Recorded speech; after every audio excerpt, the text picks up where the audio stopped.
Well, welcome to Parable Man. I am the Parable Man, Jeremy Pierce, and I am resuming after a significant gap making videos. I have in the past done videos with more professional editing and introduction that was uh, put together by people who know how to do video editing, using some music of mine from my youth, and so on with tried with other things, and I kind of gave up on it. Most of my videos in the past have been with conversations with other people, other scholars, or people who are experts in some way on something that I have some interest in, maybe some understanding of. Uh, Maybe I'll do some more of those in the future, but I've decided to start recording some videos again without all the professional level of video editing, without the introduction. I'm just going to record videos, post them, and at least people have really figured that out. But at this point, I wanted to get going and just getting some recordings going. So one of the things that's been on my mind a lot in the last few weeks, since been a few weeks since the death of Charlie Kirk. As a race scholar, I wanted to record some reflections on what I see going on with race discussions regarding Charlie Kirk. So what is that going to involve? I want to look at things that Charlie Kirk said about race. I want to analyze what he actually is saying and what's motivating him in saying. I want to try to understand him and the viewpoint that's coming forward from him, and what moral concerns are motivating it. Because in every single case, there is a moral concern that is motivating. I also disagree with him on several of the things that he does say, and I want to look at some of the reasoning that goes in the other direction against him. I also want to look at the response to him, how people have posted memes and misquotes of him and taking him out of context. People done fact checks, and the fact checks sometimes get it wrong, and so on. All kinds of things that are really revealing and interesting about this current moment. Uh, some of it is just revealing their ignorance about the other side and what the other side believes, because they see something the thing that they're saying it's meaning. Sometimes all it takes is reading it in context to see that. Sometimes it takes understanding the other side and knowing why the other side says what they say. And we just don't do enough of that for that to be something that really happens. And so that's part of what I want to look at as well today. So I've got, I think, 5 or 6 bits of things that people have been commenting on, quotes or um, sets of quotes. Sometimes it's over a cross of time, but it's a similar kind of quote, similar kind of thing that he's being quoted as saying or misquoted as saying. And so I just want to jump in. I might have some reflections at the end. I haven't scripted any of this out. I'm just going to go through these things in order, and then may have some final thoughts at the end. But I'm going to save larger conclusions for sure until as I move through it a little bit more. And I just want to start looking at particular things. So I'm going to share my web browser rather than, again, not doing this anywhere near as professionally as I could. But I think it's helpful to at least have the thing in front of us. So I'm going to do that with uh, uh, sharing my screen with my web browser. So what I have in front of us here is a Snopes evaluation. I just Googled a bunch of things, found some stuff, looked at the ones that actually had context. And that's what we're going to be looking at. So one of the things that Charlie Kirk said is something along the lines of Jewish money was ruining US culture. Although, as we look at what he's actually saying here, we're going to see that's not quite what he's saying. Um, so here's one of the things. This happened not long after the Hamas attacks on Israel that initiated the current conflict that's been going on between Israel and Hamas. Uh, so here's one quote. Jewish donors have been the number one funding mechanism of radical open border neoliberal quasi-Marxist policies, cultural institutions, and nonprofits. This is a beast created by secular Jews, and now they're coming for Jews. And they're like, what on earth happened? And it's not just the colleges, it's the nonprofits, it's the movies, it's Hollywood, it's all of that. All right, so what is he saying here? There are secular Jews, and they are doing things that he's characterizing as coming from a certain ideology. And he's also characterizing as coming for Jews. All right. So does that sound like he's saying that Jews are corrupting American culture in some way, or there's some insidious Jewish plot to undermine America? It doesn't sound like it to me. It sounds like what he's saying is there are voices among Jews, particularly secular ones, that are doing things that are harmful to Jews. And it looks like it's an ideology that's behind with this. He's pointing to neoliberal quasi-Marxist. Well, those are two different things, but he's lumping them together. Cultural institutions, nonprofits, open border is part of it. Secular Jews are at least some of the voices in the movement he's talking about here, and they're coming for Jews.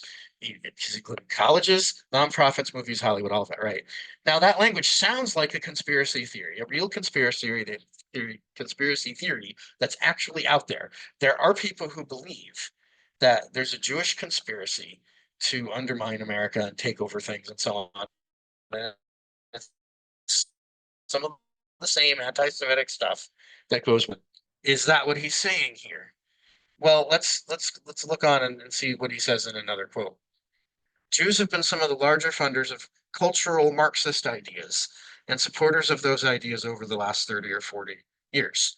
Until you cleanse that ideology from the hierarchy and the academic elite of the West, there will not be a safe future. I'm not going to say Israel won't exist, but Israel will be in jeopardy as long as the Western children, children of the West, are being taught with primarily Jewish dollars subsidizing it to view everything through oppression or oppressor case for Israel because they view Israel as an oppressor. What is he saying? Well, there's a viewpoint that he's identifying here as cultural Marxism. The viewpoint that he's talking about is sometimes referred to by practitioners of this viewpoint, people who hold it, as critical social theory or critical social justice or critical theory. It goes back to its ancestors in um, a view called critical theory, where the C and the T were always capitalized. Critical theory with capital C, capital T refers to a particular period of time in the history of European philosophy. Round about 100 years ago or so, there were a bunch of philosophers who took an idea in Marx and they applied it to other things. Marx has an idea about class, where there's the oppressor and the oppressed. The oppressor is the capitalist, and the oppressed is the worker. The capitalist being the business owner. And that oppressor-oppressed dynamic becomes the only thing that matters, the only cause that matters. In Marx's view, race is irrelevant, gender is irrelevant, only class. What these thinkers did, the people who called themselves doing critical theory, what they did is they applied that oppressor-oppressor dynamic to other classifications. So one of those classifications would be race. So in the view of critical theory, the classic critical theory, you would then see that there's an oppressor-oppressor dynamic on race lines. Then you would apply it to sex or gender, and you'd see an oppressor-oppressed dynamic and so on. That idea has come through transformations. The critical theory view had some origins in Marx and previously in Hegel. The postmodern view in its relativism has largely been rejected in academia. No one is a postmodernist anymore. There are a few holdovers, but it's not the dominant view anymore. It was for a while, especially in continental philosophy and in non-philosophy departments that do theory, like English and social theory in other places. But analytic philosophers always resisted it, which is the tradition I come from.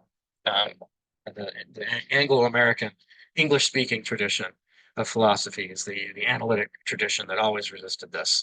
It's mostly French and German and other European languages that this stuff was done in, and I know about it, but it's not my area of philosophy for sure. So, but in any case, postmodern has largely been rejected. People have seen there is an objective right and wrong.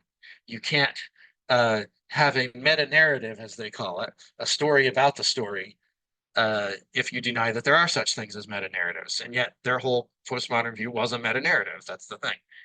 So the whole thing unfolded and collapsed because people realized it didn't work. They didn't have any ability to actually criticize um, the say the bullying of gay children or something, because they have their narrative, we have our narrative, right? Relativism just doesn't work. So what they ended up doing is trying to capture pieces of that, and some of that came through from the original critical theory, the oppressor-oppressed dynamic, and in the critical social justice view, that sort of dynamic becomes an absolute. Uh, so, for example, let's just focus on race. Since white people have historically been the oppressor uh, culture to groups of color, and in the United States, especially to Native Americans and Black Americans, uh, those categories are then the oppressed. And you could never analyze things in the other direction, even in a tiny bit, because you absolutize this stuff. So it can't be that in a small area, academia say, right, white people have anything that goes against them, because in the larger culture, it's the other direction, and so there can't be anyone who's racist against white people, right?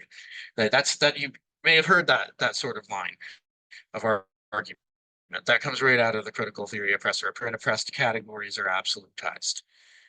That's certainly present in the way that some of these people talk and do these things today. And that's the kind of thing that the anti-woke kind of responses like Matt Walsh or Trump or uh, Charlie Kirk are coming from. So it's a backlash against an absolutizing of the oppressor-oppressed dynamic. They're pointing to the stuff that comes out of this critical theory tradition. And some of the critical theorists called themselves cultural Marxists because they were taking a Marxist idea and applying it to other kinds of cultural traits besides just class. Marx was absolutist about class and thought the other stuff was totally irrelevant. So, I mean, that's good grounds right already there for saying that anyone who calls this stuff Marxist is wrong. They're inaccurate.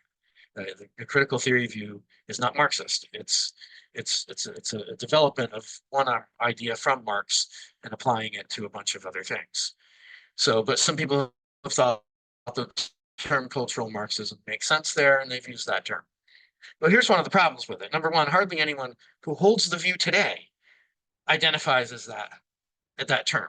I'm not a big fan of using terminology that the people who hold the view don't apply to themselves. So to take a view that more people are familiar with, I'm not a fan of calling people who call themselves pro-choice pro-abortion. They're not pro-abortion in their view.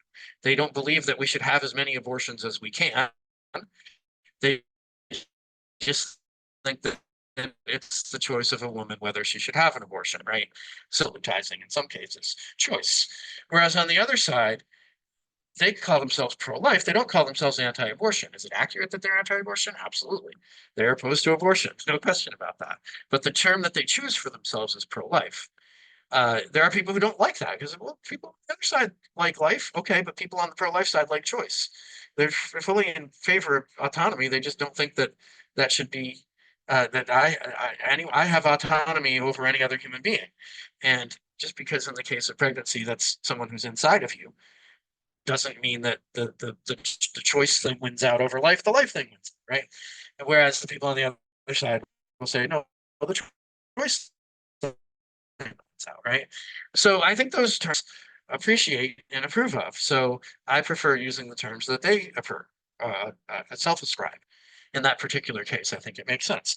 And it's a general principle I think is a good idea. I don't think we should start labeling people with names of views that they don't have. And there's lots of cases I see this happening. Uh, I could go on to lots of tangents. I'm not going to. I gave one example to illustrate it, and I'll leave it at that. But it remains true that no one calls themselves cultural Marxists. It's not a view that I therefore would endorse using. But there's also this dark history to its use. As I said, some of the people in the critical theory framework were Jewish, and not all of them. As I said, some of them are Nazis. There's some of the people who were influenced by that actually went on and and and were part of the Hitler regime. And that's kind of an embarrassment to some of the people who like that tradition. But nevertheless, it's true. There were people who came out of that tradition who fully were on board with what Hitler was doing, which is kind of amazing, given some of the things that that tradition was all for, because it's contradictory to it, actually. But nevertheless, it happened. Um, but the majority of them, that's not so. The majority of them, there was a uh, uh, opposition to oppressor stuff, the stuff they were classifying as oppressor, and they would have seen just about most of them, I think, would have seen the Nazi regime as exhibiting that oppressor dynamic. So um,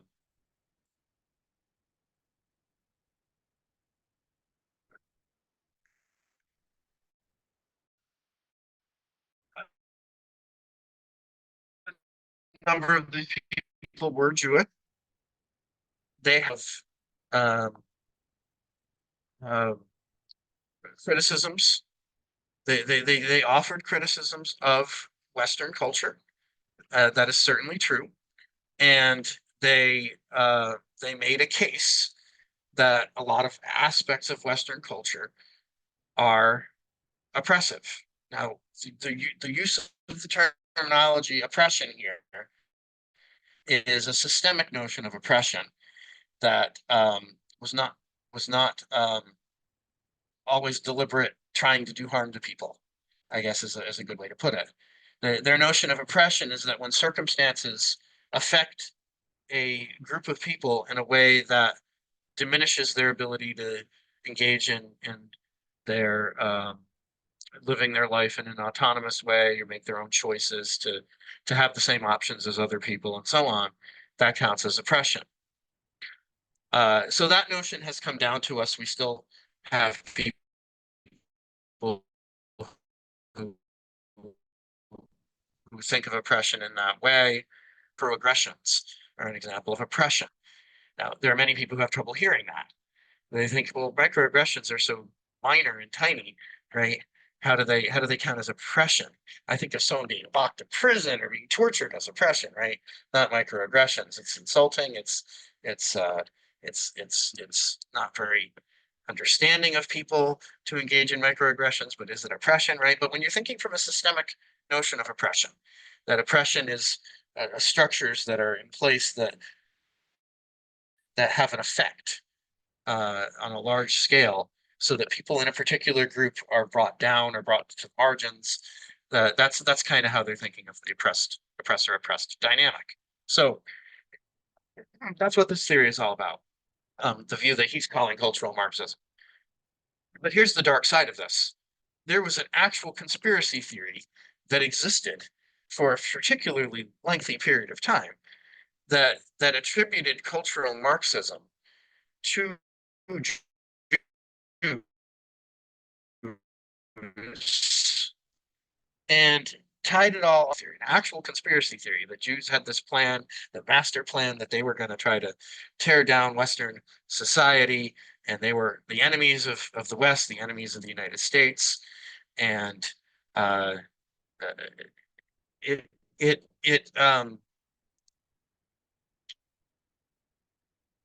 it's far enough in the past that I think a lot of people don't know this, and it also was in fringe group, right? and it was talking about a not very well known and understood academic perspective that didn't really filter down into the general public for decades, really. And so this is not something that a lot of people are even aware of. But what Snopes says here is exactly right. Um, Cultural Marxism has long been an anti-Semitic trope used by, well, here's where they're not right, used by white evangelicals and Christian nationalists. No, cultural Marxism has long been an anti-Semitic trope used by people on the extreme fringes, anti-Semitic circles, not mainstream white evangelicals and Christian nationals, white evangelical, not mainstream white evangelicals. That's a mistake. That's only in recent years have white evangelicals been in larger numbers gravitating toward something that looks a little bit like Christian nationalism. The real hardcore people in this fringe extreme group are not actually Christians. They're secularists. They're neo-Nazis. And have they been able to convince some people who have the dressings of Christianity to them? Sure. And have they gotten relatively uninformed people within white evangelicalism on board with a few of the things that they believe? Yes, they have. But the anti-Semitic trope itself is not coming out of white evangelicals. It's not even coming out of Christian nationalists. It's coming out of a hardcore anti-Semitism among the secular far right, the people that we used to call the alt-right. Now they're calling themselves the dissident right. But it's the same group. It's the same people as the alt-right. Uh, and you're just starting to see them being able to make inroads into more mainstream stuff since the first Trump administration. So I'm not entirely in agreement with what they say here. But yes, there is this anti-Semitic trope that's long-standing. It's not a new thing. And the implication of this ideology is a Jewish conspiracy designed to undermine Western values, um, not US Christian values, but Western values in general, which had an influence from Christianity. But the conspiracy theory itself is framed in a secular way traditionally. Um, Now, there are many evangelicals in the US who support Israel because of the theological belief that Jews must own the land of Israel in order to facilitate the second coming of Jesus Christ. That's from a view called dispensationalism. It is very popular among Southern Baptists. It is a new view at the very end of the 19th century. It did not exist before that in the entire history of Christianity. Um, um, Darby and his dispensationalism took hold among Southern Baptists and almost no one else. There are versions of it that uh, um, occur throughout modern evangelicalism. Some of the churches that I grew up in hold to dispensationalism in some form or other. Um, my father did not and taught us otherwise, but that was it was in the circles that I was running in. And I think it's a false view. I think it's a new innovation in theological views as of the very late 19th century. But yes, that is a view that is out there. Evangelicals in the US support Israel often because of the theological belief that Jews must own the land of Israel in order to facilitate the second coming of Christ. I think that's an accurate statement about many evangelicals in the US. Now, what does that have to do with cultural Marxism or the conspiracy theory? I don't know. Why do they put that sentence there? I don't know. But they're trying to provide some background behind what he's saying, I think. Um, but what's he saying? So let's go back to these statements again. Let's look at them in the light of all of this. Okay.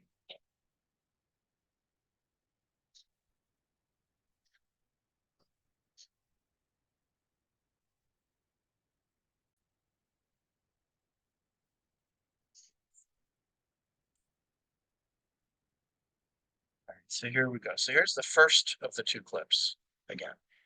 So he's saying Jewish donors have been the number one funding mechanism of radical, open border, neoliberal, quasi Marxist policies, cultural institutions, and nonprofits. nonprofits. This is a beast created. It's not just the colleges, the nonprofits, the movies, Hollywood, it's all of it. So he thinks there's this whole um, viewpoint that I've been talking about here. This the contemporary critical theory, critical social justice stuff that he's in the other quote calls cultural Marxism. That is present in colleges, it's present in nonprofits, it's present in movies, it's present in Hollywood, it's present in all of it. Is he right about that? He sure is.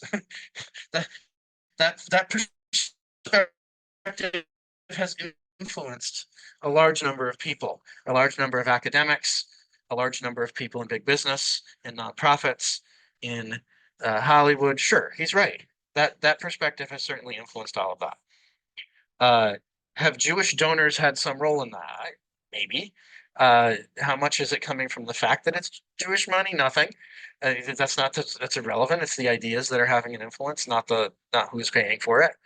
But why is he saying this? Well, what he's saying is these secular Jews who hold these perspectives are having viewpoints that are making Israel seem like the oppressor. And so it's Jewish money attacks on Jews from the left. That's what he's saying. Is he saying here's this conspiracy theory that it's not clear to me that that's what he's saying. That there's this Jewish agenda to try to undermine the West. I don't think that's what he's saying here. I think what he's saying is there is this perspective he disagrees with. It's taken hold in a lot of institutions, and he's saying that a lot of it is coming from Jewish money that is actually undermining Israel. That seems to me to be an accurate claim. Other than how much of it might be coming from Jewish money, I don't know. I don't know how much of that is accurate, but what he's saying here does not seem to me to be that conspiracy theory that people have historically held about the Jewish agenda and undermining the West. I don't think that's what he's saying. Is it similar to it in its language? Yes. Did he do a good job of trying to distinguish what he's saying from that thing? No, and that is very unwise of him if he really doesn't want to be confused with that. Uh, should he have been aware that this is a thing in order to try to avoid it? Well, I think he has a responsibility to be aware of it and not to say the things that sound like that. I think that's a really important point, actually. This is people like to talk about how he was this great um, arguer. And well, he honestly, I will see this in all of these clips. He's just not. He unfortunately made a lot of mistakes in how he talked about things, and confused things and confused people who thought he was saying something that he wasn't saying. And this seems to me to be one of those examples. So I think Snopes got it wrong. I think they misevaluated. I think just saying it as true, rating it purely as true, I think is misunderstanding what's going on and what he's saying, because the thing is being presented as if he's holding this conspiracy theory that it doesn't seem to me that he's actually holding. That doesn't mean there aren't some things you could say against what he's saying. There certainly are, and I've just said a bunch of things against what he's saying and how he said it and so on. But I think I think this is I would have rated this one mixed. So let's go to the next one. So here's another fact check from Snopes. Charlie Kirk called Martin Luther King Jr. awful. That one seems to me to be correct. Uh, they quote a little bit here from him. Here's one. MLK was awful. He's not a good person. He said one good thing he actually didn't believe. It's all they quote. Now, maybe that's all he said in that context. So who knows? My guess is there wasn't much else in that context. But they do say something here about the context. He was responding to a question from a student who said he was the subject of a Title IX investigation at his university after posting a derogatory message about transgender people on social media. Kirk noted how the student had been kicked out of school under the Title IX complaint. The person that was having a conversation with Kirk was named Turton. Turton, who attended the event, provided an audio recording to Snopes, which verified that Kirk said the student got kicked out of school under a Title IX complaint using the Civil Rights Act that we as conservatives worship. Oh, MLK is a great guy. Actually, MLK was awful. Okay, he's not a good person. He said one thing he actually didn't. Unintelligible. Go research MLK. You should go research him. So that's the fullness of the context here. It doesn't seem like there's anything else to this. Um,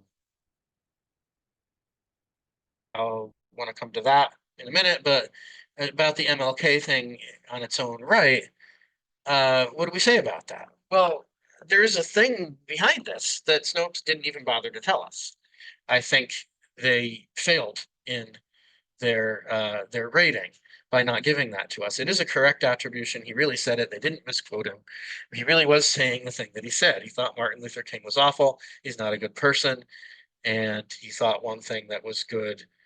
Um,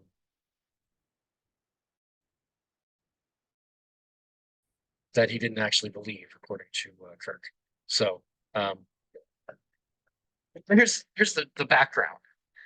Uh, there is some evidence that Martin Luther King Jr.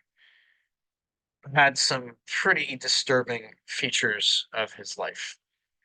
And the main piece of evidence that conservatives often point to when they say things like this is there is an FBI file on Martin Luther King that was leaked with incompleteness to it.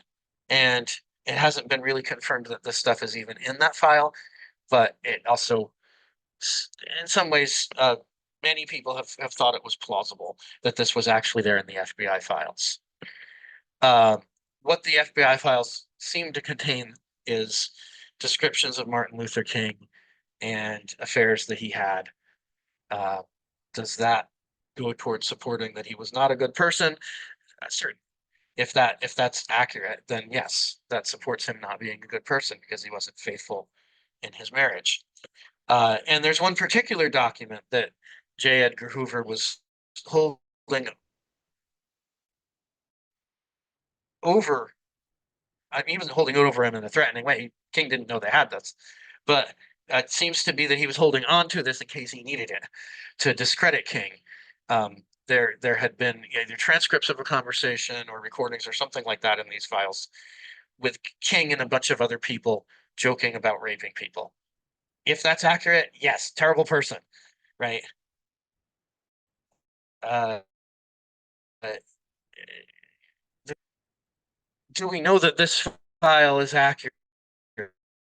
No, we don't. Do we know that they have it? I'm not even sure we know that they have it. I think we have good evidence that this is in the file. We also know that J. Edgar Hoover was a terrible person, and we know that the FBI was trying to find as much dirt as they could on King. Who knows how much of what they had was accurate if they did have this? And we don't even really know for sure if this is actually there, or if the person who supposedly leaked it was just making it up. So until we actually have the FBI file released, we don't know for sure that this stuff was actually in there. And conservatives, because it fits their the things they want to say, they have a story, they have a narrative, and they see something that seems like it fits it. This is a case of how confirmation bias, other unconscious cognitive biases that we have work. They see the thing that looks like it might confirm their view that he was on the wrong side of things, and they jump right on it, right? So we'll get to the wrong side of things in a minute. But I think what's going on with this is the awful person bit is that that's what he's thinking of. Now, there's other things behind it as well that probably to the social justice left is not a sign of him being awful.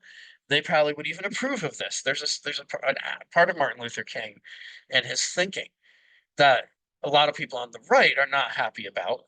They think King was wrong about, and that's his theology. King presented himself as a Christian, and yet he didn't believe in the Trinity. He didn't believe that Jesus was God. He didn't believe that salvation is what Protestant theology describes it as. He presents salvation as some much lesser thing that doesn't even involve an afterlife because he's not sure there is one. Now, he wrote all those things in a published master's thesis or PhD dissertation, one of the two, um, while he was in seminary. I don't remember which one of the two that it was in. He did both degrees, but I don't remember which one of those it was. It was in his younger years. Is it possible that he was kind of wandering from the faith that he was raised with, and when he went back into the churches that he had been raised in, he kind of moved away from that stuff? For all we know, sure. But we do know that at one point he did believe things like that. He was not an Orthodox Christian. By the standards of evangelical Christian, he was not a Christian. He was not saved. He was not um, in the kingdom of God. He was a heretic. So is that partly affecting what Kirk is saying here? I suspect it might be. So, and again, Snopes does not give us any of the background of why people on the political right have criticisms of Martin Luther King. They're not telling us any of that stuff, probably because they don't even know about it. Why? Because we live in our bubbles, right? We don't understand each other. We don't listen to each other. We don't understand why people say the things they say. And and I think this is a really good example of that. I think include in this description of what Charlie Kirk is saying about Martin Luther King. So, and I think that is a legitimate criticism of the Snopes article. I really do think it is. Um, Even though I think it's pretty clear from what I've said so far, I'm not sure how much of any of that stuff we can attribute to Martin Luther King, uh, given that some of the stuff is from an earlier time in his life that he might have changed his mind on later. And some of the stuff is in an FBI file that we don't even know if it really contains. And if it does contain it, we don't know if it was put there by people with an agenda who were making it up, right? And so on. So in the lower half of this one, it gets to this issue of the uh, Civil Rights Act of 1964, I believe.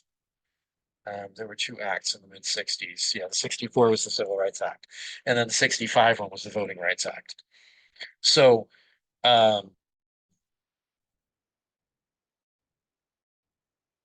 there's something that's been passed around about Kirk, or a quote from him in here. And here's the one that's directly on that. The Civil Rights Act was a huge mistake. So again, they rate it as a correct attribution. Charlie Kirk once said, "We made a huge mistake when we passed the Civil Rights Act in the 1960s."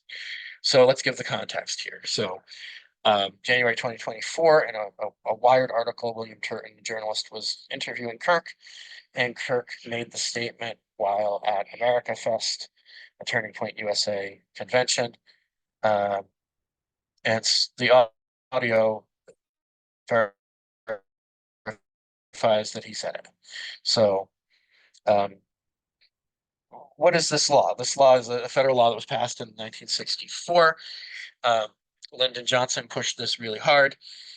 Uh, we know that Lyndon Johnson was a thoroughgoing racist in some of the most despicable ways, but he decided that it would get Black voters into the Democratic Party permanently, or at least for many, many decades, if they could do, um, if they could make the Democratic Party the party of racial uh, justice. To talk on the left about the Republican plan to make the Republican Party the place where the Democratic, the Southern Democrats who were segregationists would feel more comfortable. But there was just as cynical a plan going on from the Democrats to try to get Black people to vote for them. And at least on the part of Lyndon Johnson, it was pretty cynical. He was a manipulator. And that's what he was doing in this particular case. But that's a completely independent question of whether what's in this Civil Rights Act in 1964 was good and necessary, right? That's a separate question from the motivations that Johnson had about it. Uh, it's widely considered a significant act. Honestly, some of the things in the Civil Rights Act of 1964 should not have been needed because the amendments passed in the US Constitution after the Civil War during Reconstruction should have gotten a lot of that stuff in there. But the reality is they didn't. You know, effect get those things in there. And there were a lot of things that the southern states were doing to try to get around those amendments. And this act 100 years later was an attempt to try to put into law some of the things that the courts had allowed to happen.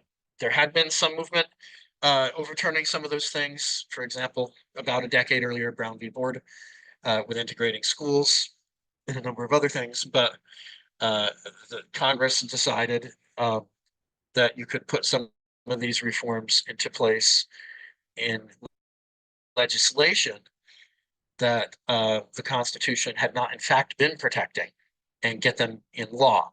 So some of them were that sort of thing.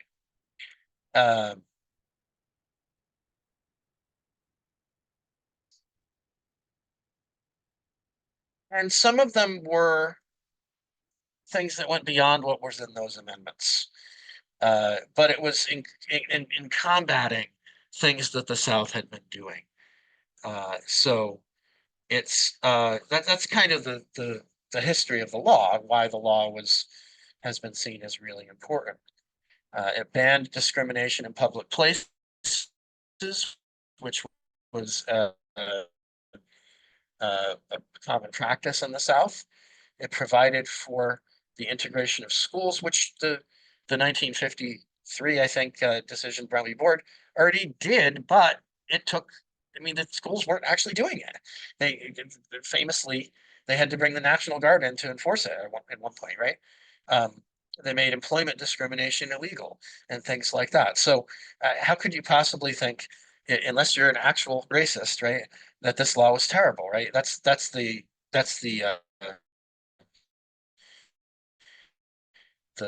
uh, the point of the memes that go around saying these things about what Charlie Kirk said. It seems like a pretty dumb thing to say if you actually are not a racist, right?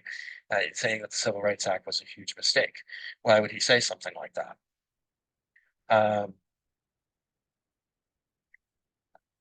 well, okay, that's other stuff.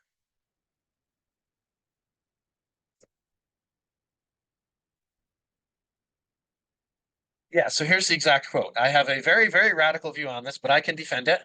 And I've thought about it. We made a huge mistake when we passed the Civil Rights Act in the mid 1960s. So he says it. He very clearly did say it. Um, and he made the comment while responding to a question from a student who said he was the subject of a Title IX investigation. Same conversation as the one with Martin Luther King that we just talked about. The student had posted a comment on social media about transgender people on social media. The Title IX investigation got him expelled from his college, and uh, that's the occasion where Kirk is saying we passed the Civil Rights Act in the mid '60s, and that's to blame. That's what he's saying here. So, what is he getting at here? um, uh,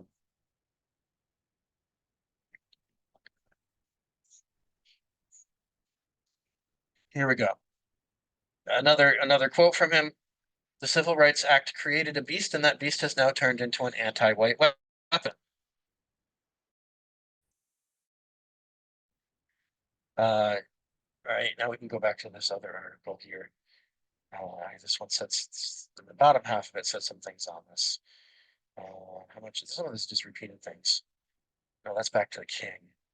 Yeah, they're just repeating their language. So, I mean, what's going on here? Why is Charlie Kirk saying this? I think it's really important to understand some of what's going on behind this. So, this is reflective of a general attitude on the right.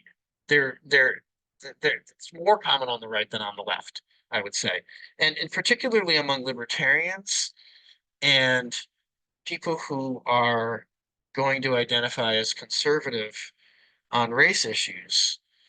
What it goes to is a view of there's so many things tied up with this, but I have been recently reading work by a psychologist named Jonathan Haidt, Haidt.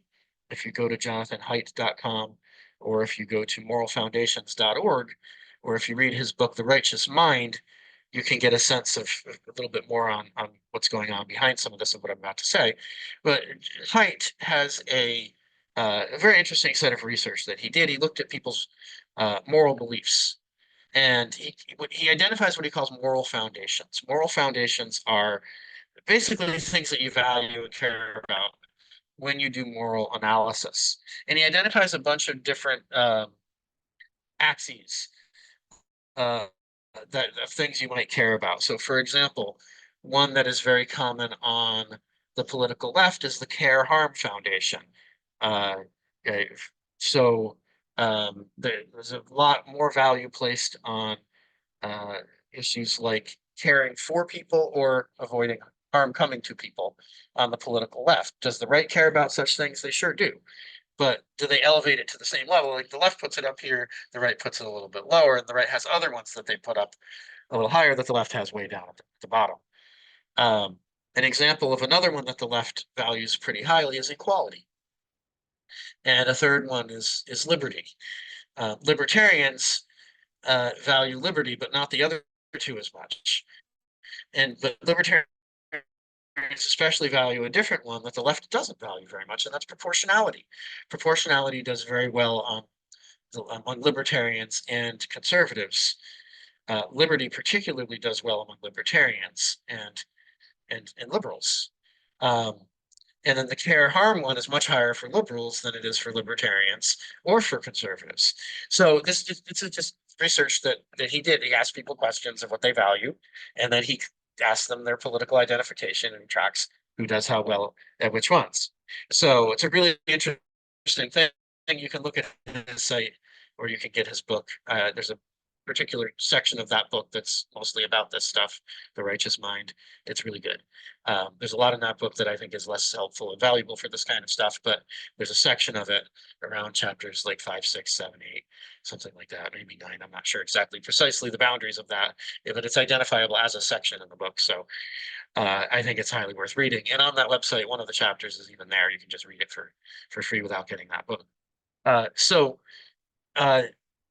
here's the thing. So when you look at issues like what traditionally has been called affirmative action, what people in more recent years were calling DEI, Kirk has things to say about that. Well, actually, this is going to help us look at the next thing as well.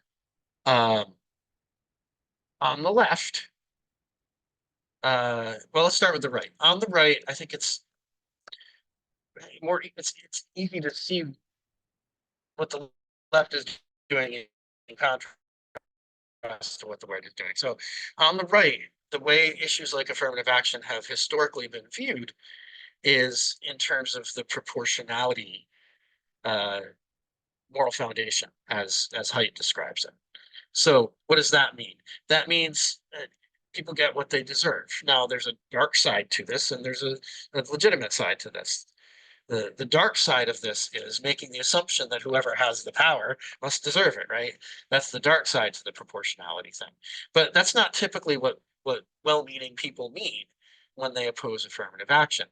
So what do they mean? They mean that they think people should be chosen for positions to be hired for or spots at a college campus in an incoming class of freshmen on some measurable qualifications. And that would be things like grades and SAT scores, so on. There's all sorts of intangible things that admissions offices look at, though.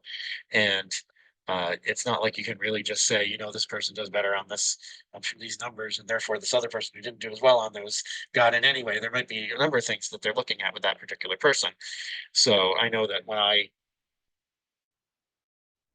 was accepted, they did one of the things in my application essay that really made the admissions office like me is that I said that I had raised chickens, and they thought that added to my interestingness as a person, right?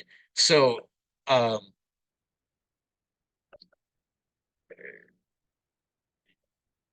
some of the things are kind of intangibles, but nevertheless, we have some measurable qualifications that we would look at. We might look at grades, might look at SAT scores. Are they an athlete? Are they in a musical? Are they in clubs, right? Do they have other things that they're listing as their interests outside? Do they have a job, right? Did they have employment while they were in high school and so on? Um, these are things that might be looked at and evaluate someone, right? So I mean, when I try to get students to understand the proportionality uh, principle in philosophy, uh, one of the examples I use that they all are all nodding along with every single time I say it. If you're trying to hire for a job, if there's one candidate who has a degree in the field, 20 years of experience, and good references, and there's another candidate who doesn't have the degree in that field, has never worked in that field, and doesn't have good references, it would be unjust to hire the second person. Justice requires hiring that first person. That's what people who are high on the proportionality foundation think. They think that justice requires uh, caring about these things. That person has earned this position and they deserve it, right? Now, I think that's false. I don't think that I have any obligation to hire someone with experience. I don't think I have any obligation to hire someone who has a degree in the field. I don't think I have any obligation to hire whoever I want. If I want to hire my nephew, I can hire my nephew, even if he doesn't know what he's doing, right? It's not a principle of justice, in my view, to do this. But I'm not high on the proportionality thing. I took the test. I'm really low on it. And the reason I'm really low on it is because it actually conflicts with Christian theology. We don't earn anything in Christian theology. We don't deserve any of the things that we get. Everything is mercy and grace. So it's I'm not in that mindset, but I understand that mindset. And here is a principle that I would agree with. Uh, the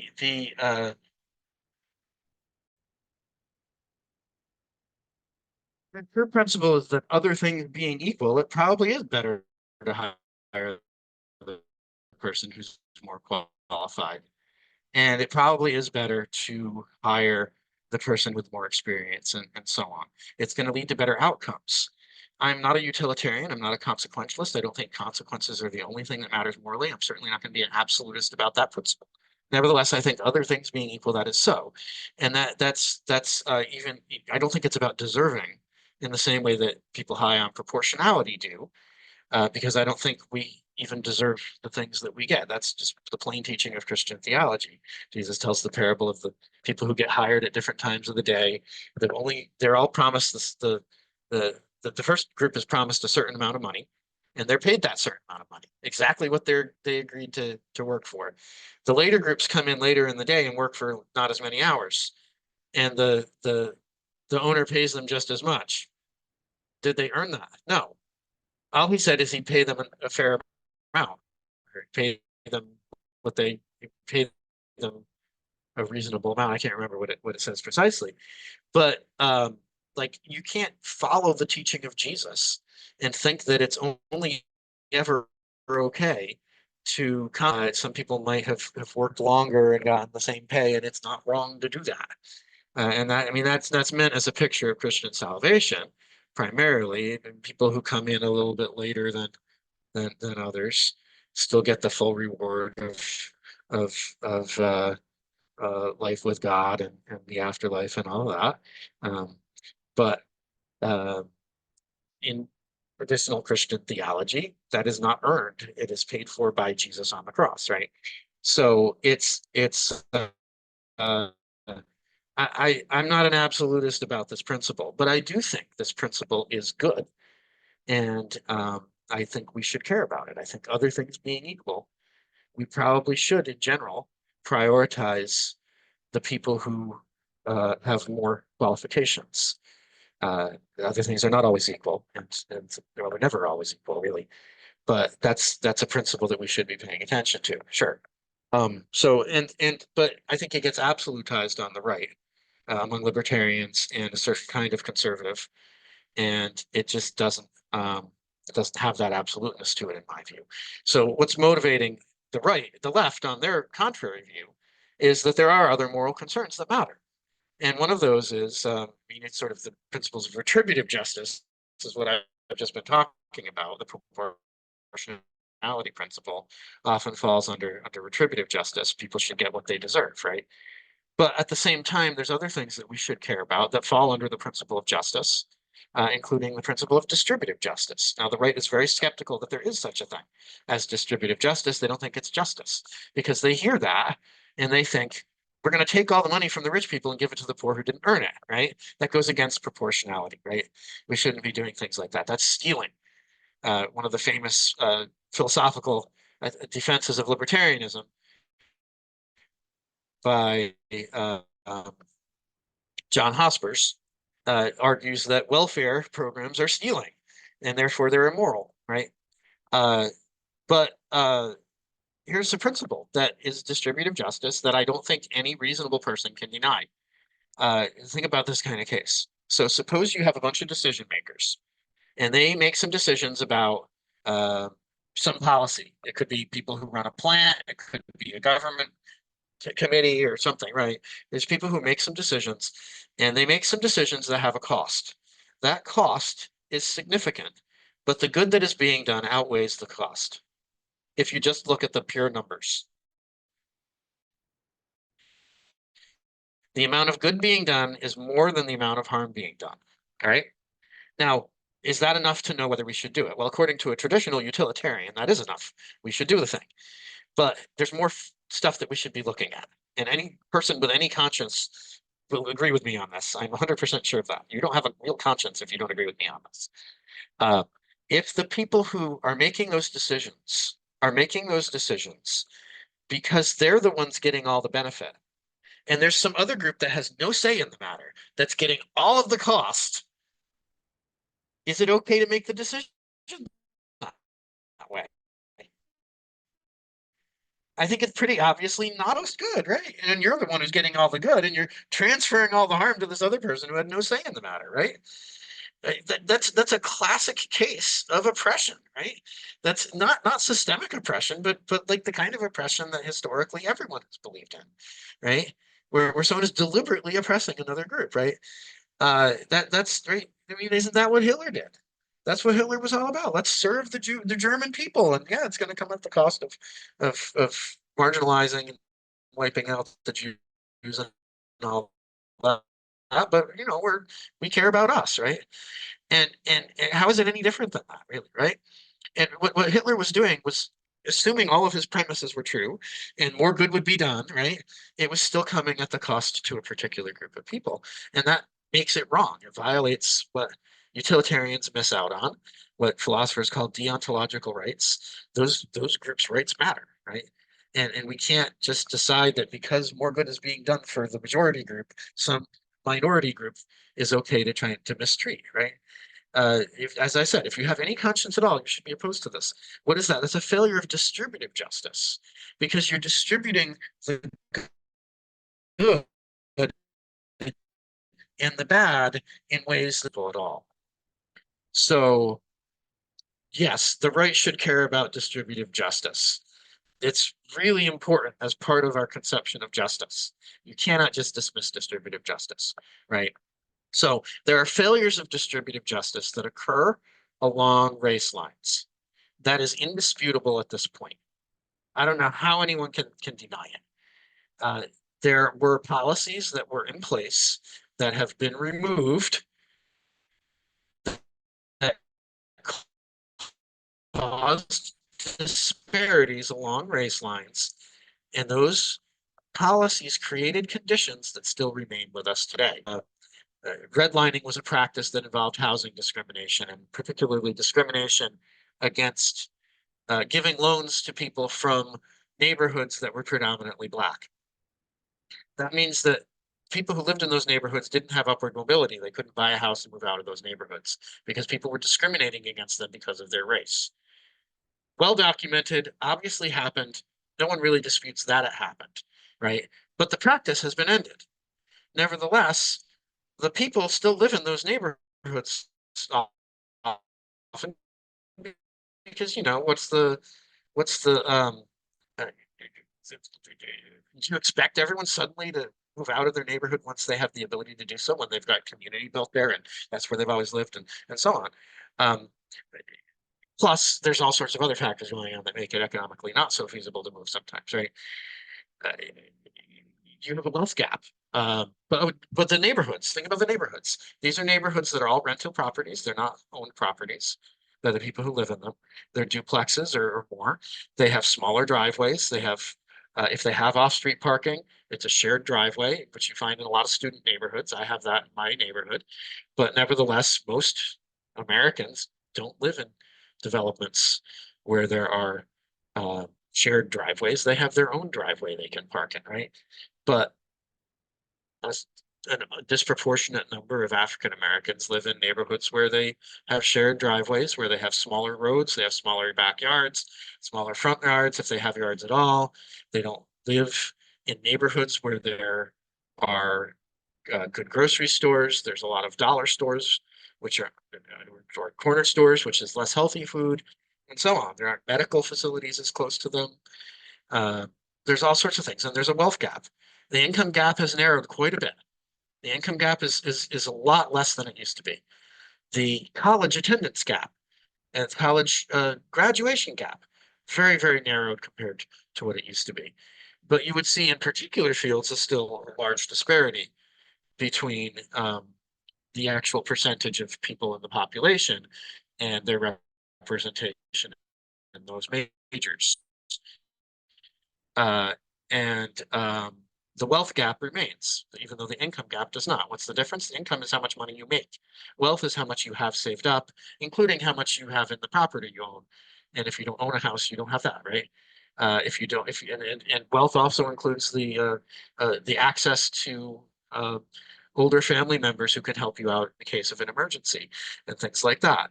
Those gaps still remain, and that gap is a huge disparity along racial lines that still exists today, none of which requires anyone discriminating at all in the present moment, right? So um, if you're going to think it along the oppressor-oppressed dynamic where systemic and structural factors can count as oppression, then this counts as oppression, right? On the traditional notion of oppression, it's not, because no one is actively seeking to harm it, right? Not anymore. And so you have this difference on whether that word is going to be used. Okay, sure. But do we want to see that as perfectly okay for our society to function in this way? I don't see how we could think that that's something that we should see as a good thing. That disparity exists and it's a bad thing. There shouldn't be such disparities along race lines, right? So, and you can go to area after area. I just gave one with housing, stuff in medical, there's stuff in nutrition, there's stuff in kinds of work that people do. There's lots and lots and lots of stuff within the justice system. Um, just excluding Black jurors for non-racial reasons, but then why is it that over a 10-year period, the same prosecutor has had all white juries in every single trial they've done, right? And they never face any consequences for it other than they have to do a retrial every time it gets discovered and at the higher level, right? But they still keep their job. It doesn't count on the level of withholding evidence, which they could lose their law license for. And yet it's unconstitutional. And the Supreme Court has said over and over and over again, if they do it, their case gets right. I mean, it's all sorts of stuff, all sorts of stuff. Uh, it's very clear that with all of other things being held equal, jurors are likely to give a death penalty more when the victim is white, more when the defendant is black. And the data is absolutely clear on this. So is there something going on there? Yes. Are they deliberately discriminating? Probably not in most cases. Maybe there are those that are, but what more likely is an unconscious bias that people are more likely to identify with a victim more like them. More jurors are white, and there's probably more complications than just that. But and then in terms of the victim, yeah, there's a long history of portraying African Americans as animals. And does that affect stigmatizations and stereotypes? Do those have an unconscious effect on us? It's pretty clear research that shows that it has an effect on us. It has an effect on Black Americans just as much as it does on white. And does that affect conscious initial impressions of people? Does it affect police? Does it affect jurors? There's pretty good evidence that it does. None, most people who don't want it to be true of themselves, when they discover this, are horrified. But it seems accurate once you look at the actual evidence, right? So there's all these things in place that are obstacles, that are um, disadvantages, that push people to the margins or push them downward in various ways. And I think it's just an accurate look. Those are parts of the structure and the system of American society. Uh, it's wishful thinking to think otherwise, really. Just the fact that we've changed some laws and people have better intentions than they used to. And I think that's true. We've come a long way. But nevertheless, there's these things that remain and they have a real effect. So what do we do about that? Well, the affirmative action idea, the DEI idea, is to say, look, there's these things that keep that yeah, they don't prevent someone from succeeding, but they're obstacles. Let's try to compensate for that one. But let's try to give people a little bit more chance than they would otherwise have if to engage in certain kinds of things, including college admissions, including hiring and jobs, and so on. Most American presidents have been doing this several decades now. Most American presidents have been doing this in their cabinets. George W. Bush prided himself on having more diversity in his cabinet than Bill Clinton did, which he did, and Obama even more than Bush did. Uh, so that's true. Uh, Although once you get down to the levels below that, you don't see as much of it, right? It's the top level positions that you started to see things like that. Was it wrong for Bush to hire Colin Powell as his Secretary of State? Was it wrong for him to hire Condoleezza Rice as his second one and as his national security advisor in his first one? Most conservatives will not say that that's wrong. Why? Because he wasn't lowering standards. They were eminently qualified for the job, right? And so most conservatives, there are people who would say, if you pay attention to their race, you're doing something wrong. But I think there's a really strong argument for paying attention to race. If he's got five candidates, but Colin Powell is one of them, and he thinks, I want to have a more diverse cabinet here. Here's someone who's eminently qualified. Will provide a voice that has experiences and background that will provide something about America and Black America that I don't otherwise have in this room. That's a valuable thing to do.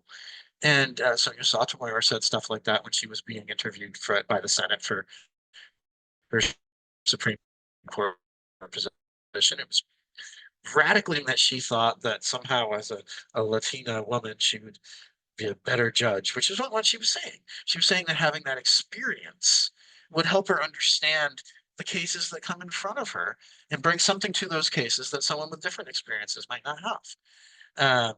We always talk about it's good to have prosecutors on the Supreme Court. It's good to have defense attorneys on the Supreme Court because it brings different experience to it, right? It's good to have law professors. It's good to have people with uh, judicial experience, right?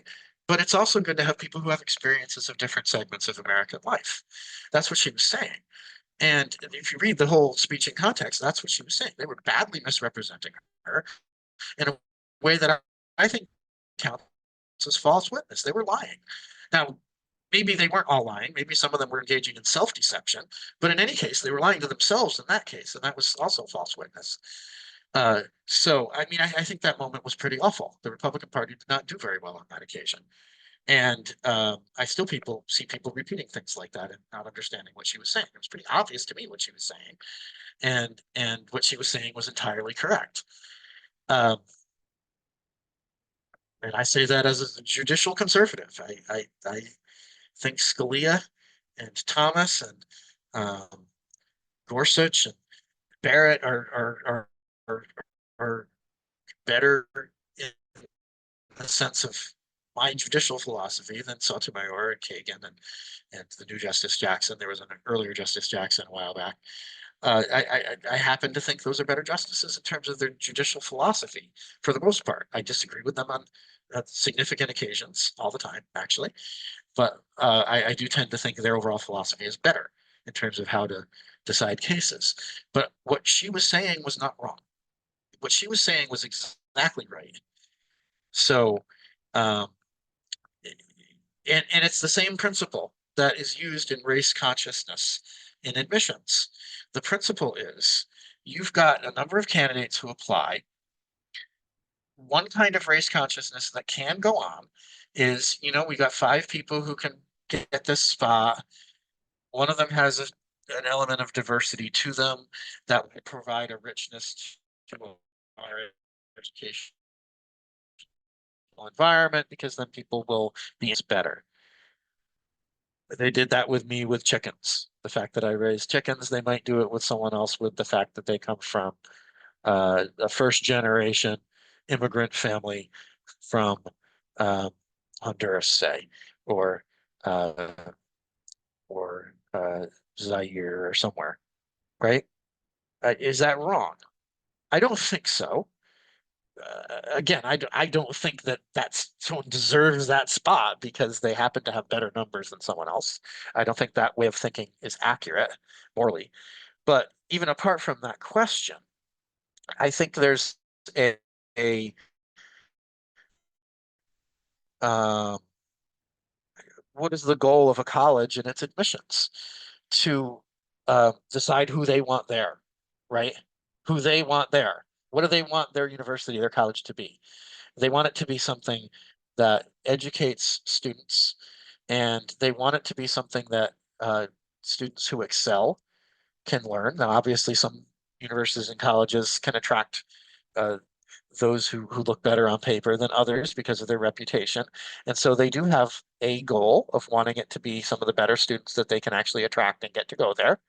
So that is why they should pay attention to grades, SAT scores, and so on. And they want people to graduate. They don't want to take people who aren't going to make it all the way through. That makes it look bad for them because they can't get their students to work through, and they don't want an attrition rate. They want a graduation rate that's higher, right? So it's in their interest to attract better students, sure. But I don't see how it's a moral obligation to take the one who has better numbers over the one that doesn't. I don't understand that thinking. It's not like someone deserves that spot, in my view. But even apart from that question, even if you think, yeah, there's these spots that get earned by the people who are better candidates, why can't you think that one thing that makes someone a better candidate, more deserving of that position, is that they bring something to the table that the other students don't bring? And why doesn't that count as a qualification? I think that can count as a qualification. So the question that remains is how much are you lowering your standards compared to the other students getting in? Are the students who are getting in way up here and the students who are getting in way down here, it's such that they're not going to do well, or they need so much extra support that it's not going to be the rest? Maybe they would be better off at a school on a lower tier, right? Or is it just, the numbers are close enough to each other that another qualification that pulls them up is fairly reasonable.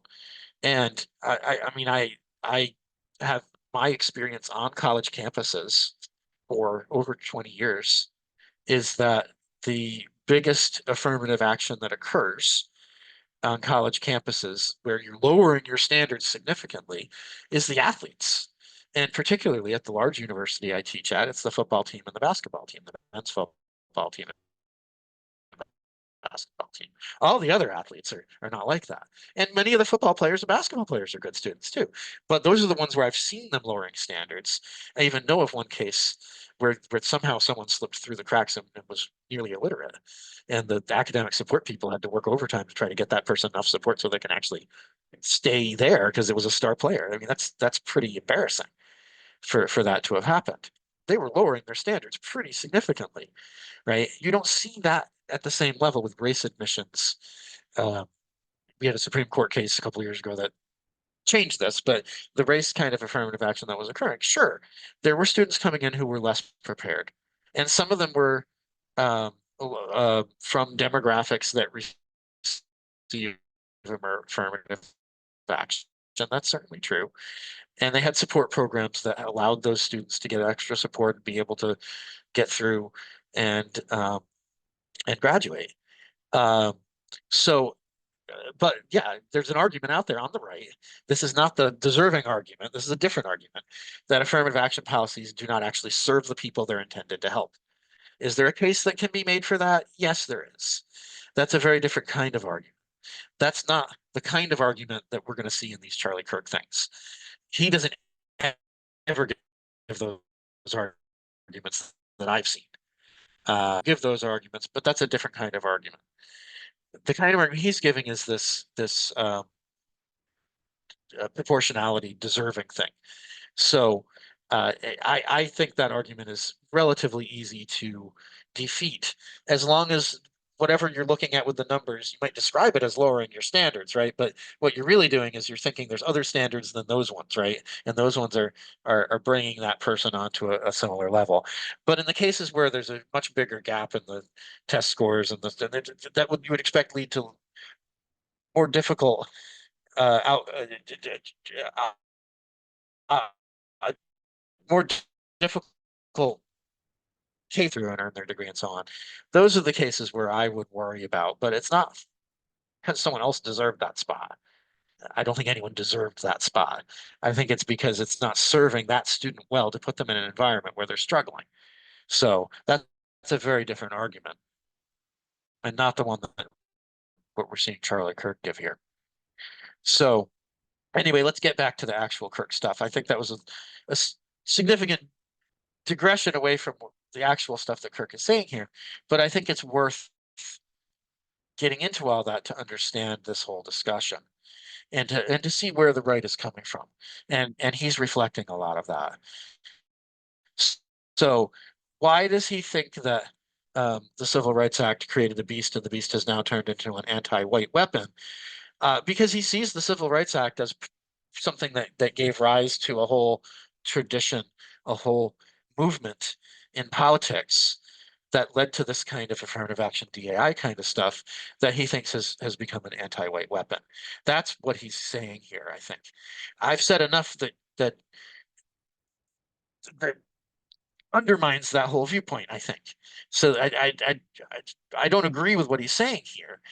But what is he saying? Is he saying that the things that the Civil Rights Act were doing that was undoing Jim Crow were bad? No, that's not what he was saying. What he's saying is it gave rise to all this other stuff. That's the kind of uh, uh, narrative he's trying to spin here. Is it a narrative that I agree with? I agree with a few components of it, and I disagree with a large number of components of it. But at the same time, I don't think it's the same thing that people on the left have seen him saying this and assuming that he's saying. I don't think he's holding anything like that. I don't think he's getting at we should have kept Jim Crow. That's not what he's saying here. He's saying that there's stuff within this law that created the beast that has now turned into this anti-white weapon. And if we hadn't done that, we'd be better off. Is he ignoring the fact that there's all these good things in the law? Yes, he is. But some of the other comments I've seen from him about this have suggested to me that that's really what he's getting at. And I'm not going to go through any more because it's already getting long. And I still want to get to the other stuff. Um, one other set that I really want to get to before I end here. So the main one that I'm seeing a lot of is his attack on DEI. So his attack in DEI, one of the places it came out was after, um, I think it was after a plane crash, and there was a pilot who might have been thought to be black and turned out not to be. I can't even remember the history of this now. I think there were a whole bunch of things on social media, people saying these things, and it turned out it wasn't true. I don't remember now. But people started talking about affirmative action among pilots on planes. And do we want someone who's flying a plane who's not qualified, right? That was the question. So here's a quote from Charlie Kirk. If I see a black pilot, I'm going to be like, boy, I hope he's qualified, right? Now, what does it sound like when you just see that sentence? It sounds like what he's saying is it's reasonable to wonder whenever you see a black pilot if that pilot is qualified, right? That's what it sounds like he's saying when you just see that sentence by itself. When we look at the context, we will see that's not even close to what he's saying, though. So let me see if there's the context in this one. I'm trying to, I think it's in.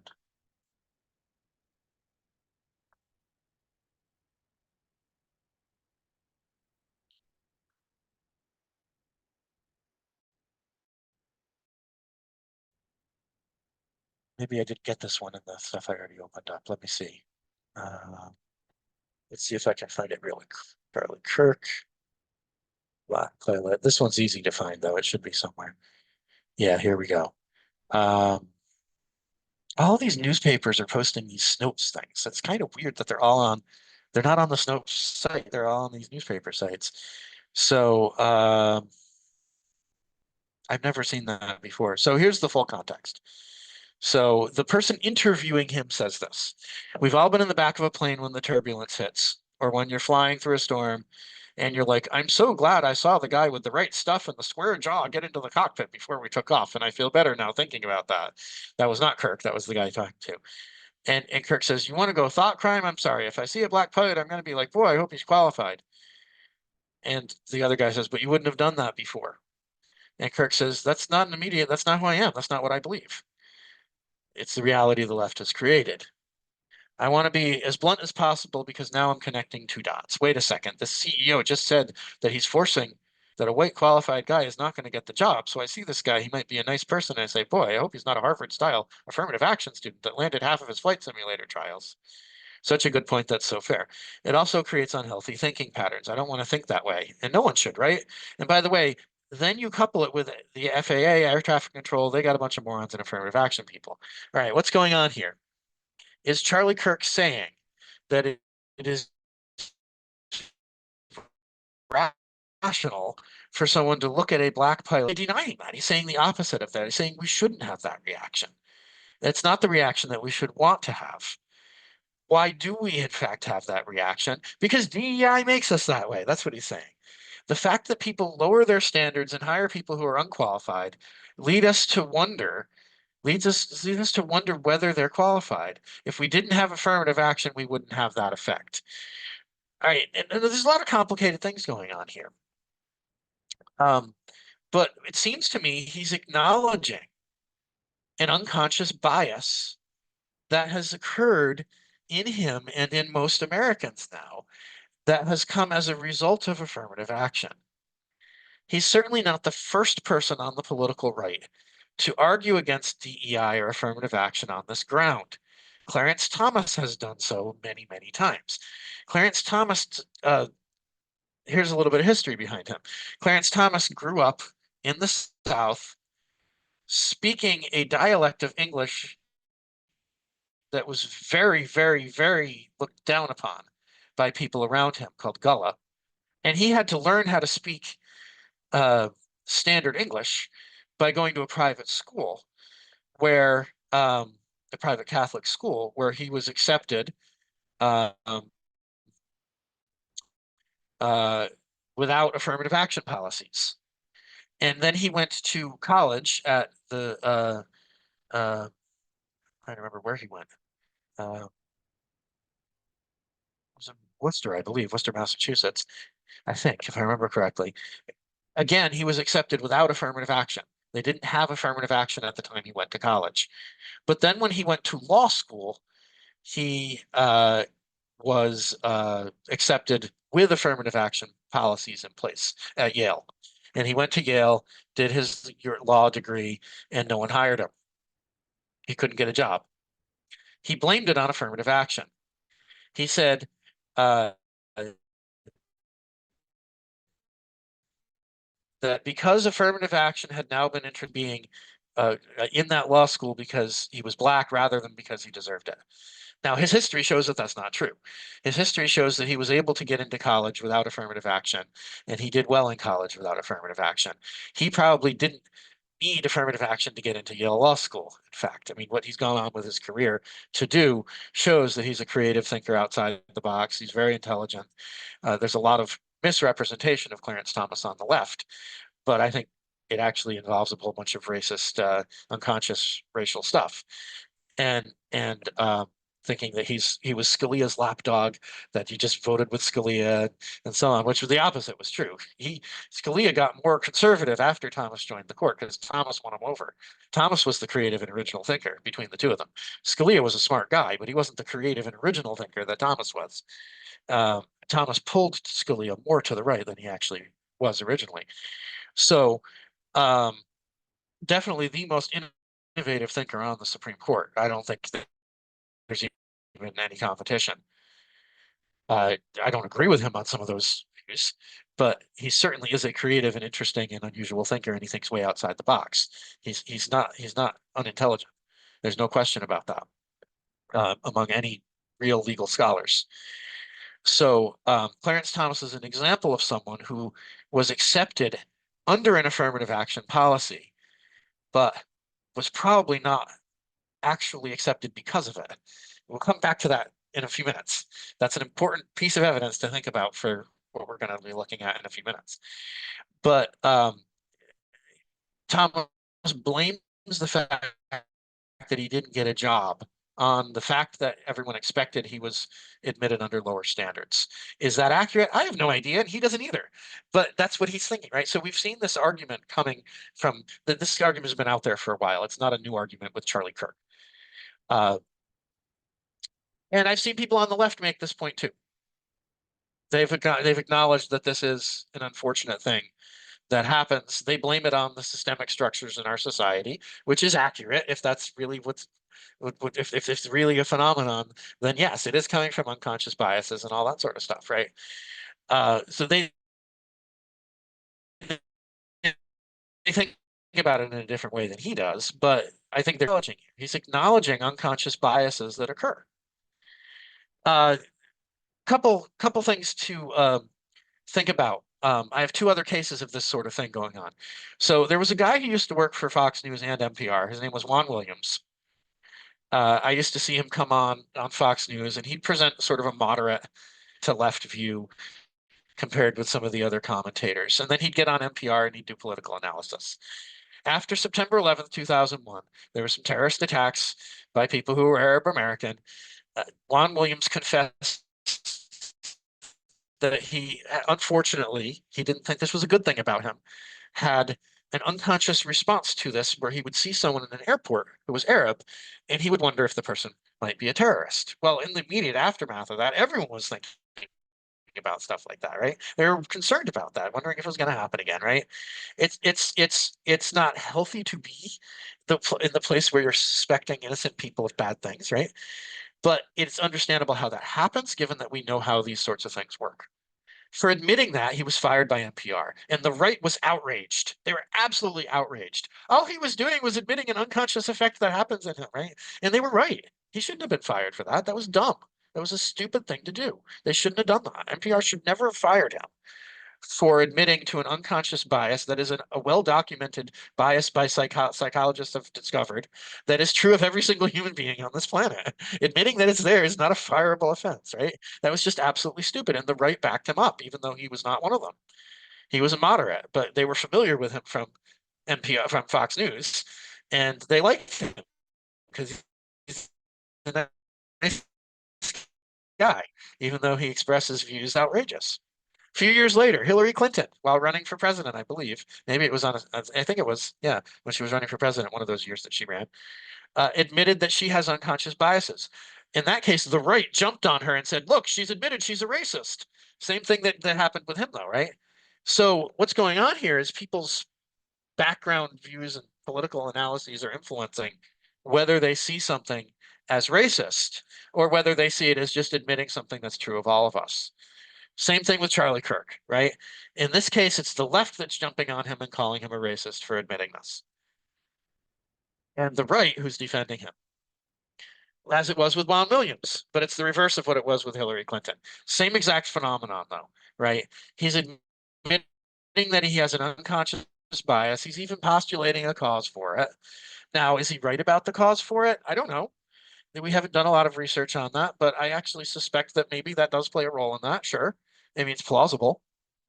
Is that an argument not to do the things that I just defended in terms of color conscious policies? No, it's not a good argument for that. I think he's wrong about that. I've already explained why I think that's not a good argument for that, because I think there's good arguments for doing it. Should we recognize, though, that there are positive and negatives of anything we're going to do? Sure, there's trade-offs. There's positives and negatives with most policies, and we have to kind of sort out which ones are the better things and which ones are the worst things, and so on. There's good and bad consequences, and if we only care about consequences, that's all we'll do. but we might care about things other than consequences as well. If we have a healthy moral theory, I believe we're going to have more than just consequences that matter. But one way or the other, what is Charlie Kirk admitting to here? He's admitting something that both the political left and the right at different times have admitted is a normal human phenomenon. And then he's lamenting it. He's saying that's not how I would want to be. That's not what I believe. I don't want that immediate response. I don't want that uh, to be true of myself, which is the right response to what he's doing, right? That part of what he's saying here, I think, is we should affirm what he's saying here rather than calling him a racist, right? Um, Nevertheless, I disagree with what he's using that for as an argument against race consciousness. Now, as I said, there are arguments against affirmative action that have to do with whether it actually helps the people it's supposed to help. Putting that aside, that's not what Kirk is getting at here. He's getting at this other kind of stuff. Um, and there's also, yeah, the degree of, if you want to see it as lowering standards, right? The degree to which you're doing that, I think, is a factor. You should be taking that into account as well. There might be something that on in one description that could be doing this, but also the same description, it would be further apart, right? And that might be a moral difference. How far you're lowering your standards, so to speak, might be a, a factor, and or even morally important, right? Or whether it's wrong. So again, this is something that's not an absolute. It's something that's going to vary from case to case, as with a lot of morality. Most morality is like that. Most moral, difficult moral cases, you have multiple principles going on, and you have to sort of think through which ones are most important in that particular case. So, all right. So let's go back to the one last thing here. Um, uh, I don't want to. Probably blacks I want to save, but Michelle Obama and Sheila Jackson Lee and Ketanji Brown Jackson were affirmative action picks. We would have been called racists. Now they're coming out and saying it for us. You do not have the brain processing power to otherwise be taken really seriously. You had to go steal a white person's slot to go be taken somewhat seriously. Okay, so one thing is I have seen that not be passed around. What I've seen passed around is that he thinks black women are do not have brain processing power or whatever, which he didn't say. He did not say that, and it is false witness to say that he said that. I am going to be very firm about that. It is lying about him to say that he said that black women are unintelligent. He said no such thing. That's not what he said. What he said is that if you said that these people were affirmative action picks, we would have been called racists. Is he right about that?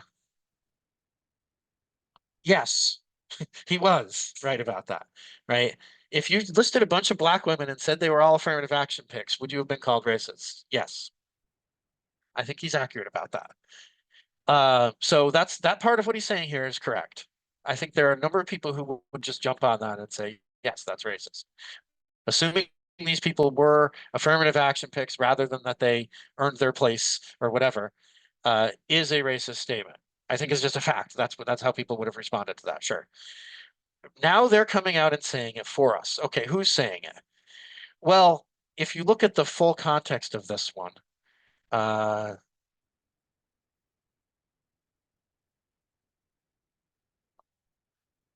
oh, did I not have this one opened up either?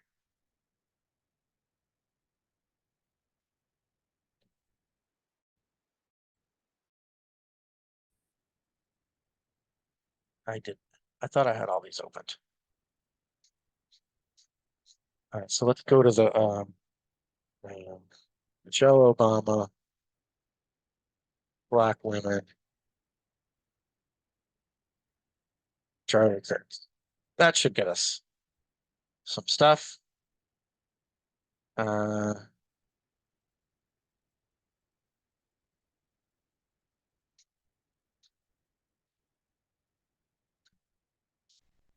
all right, so here's a little bit of context to it.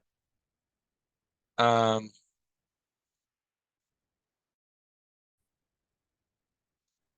nope, that's not the one. That doesn't give us the full context. Let's see what else.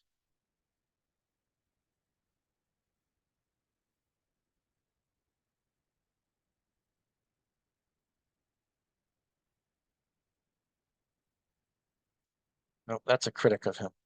I was thinking that was someone who's going to give the greater context. So here's the fact check from Snopes. Did Charlie Kirk say black women do not have brain processing power? Seriously, a social media post claim? No, that's not a slammed by name for prominent liberal black women.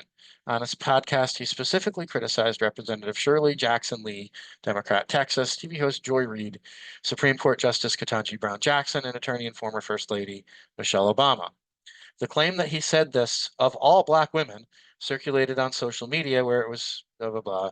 Here's what that post looked like. Black women do not have the brain processing power to be taken seriously. You have to go steal a white person's thought, which he didn't say. That's definitely false witness.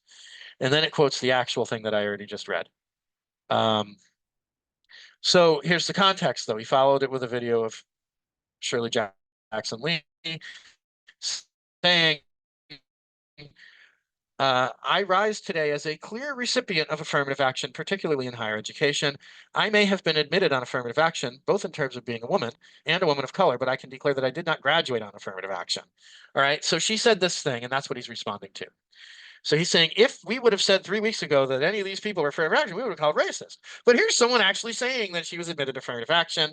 And then he says about her, you do not have the brain processing power to be otherwise taken really seriously. You had to go steal a white person's slot to go be taken somewhat seriously because she was admitted by affirmative action and now she's admitting it. Right. That's what he's saying. He's targeting this to a particular person. He doesn't say these other people said that they were admitted by affirmative action. He just gives them an example of if you said it about them, it would be racist. It would be taken as racist, right? Um, he does not say ever of those other three that they said this. I don't see that here. I've seen people on social media saying that, oh, he only one of them admitted it, the other three didn't. All right, but he doesn't say it about the other three. He only says it about this one.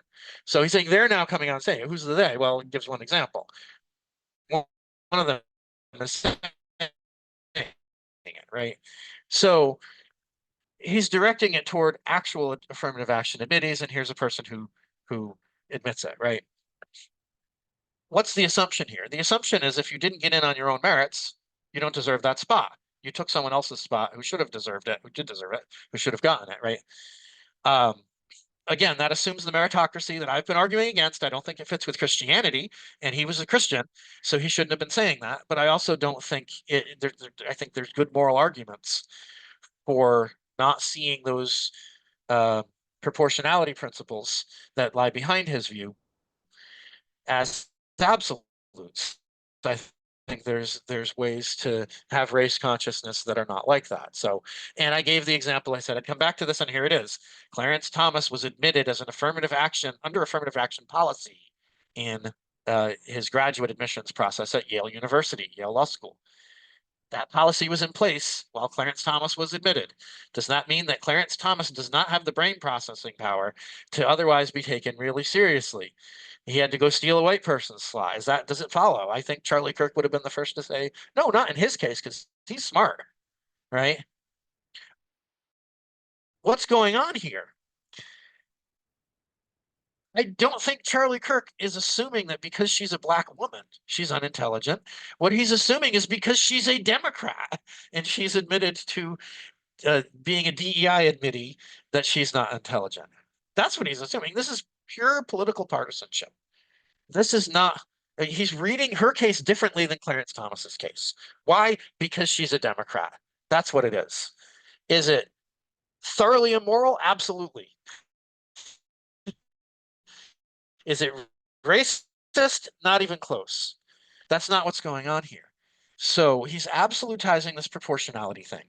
And then he's trying to give an argument against affirmative action by saying something that he wouldn't have said if it had been Clarence Thomas. It's not racist. That's what's going on here, right? It's something else. It's political partisanship that's driving this. Can we be critical of it? Should we be critical of it? Absolutely. But presenting it as if he thinks black women are unintelligent, I think is dishonest. And I think the people who were doing it just didn't bother to look into it. And when I've seen they're saying, at least not all of them are saying the right reasons anyway. So that whole discussion really disturbed me because people aren't putting their finger on what's really wrong with what he's doing here. What's really wrong with what he's doing here is he's a political partisan and he's reading the whole stuff in light of his partisan identity rather than in light of the facts.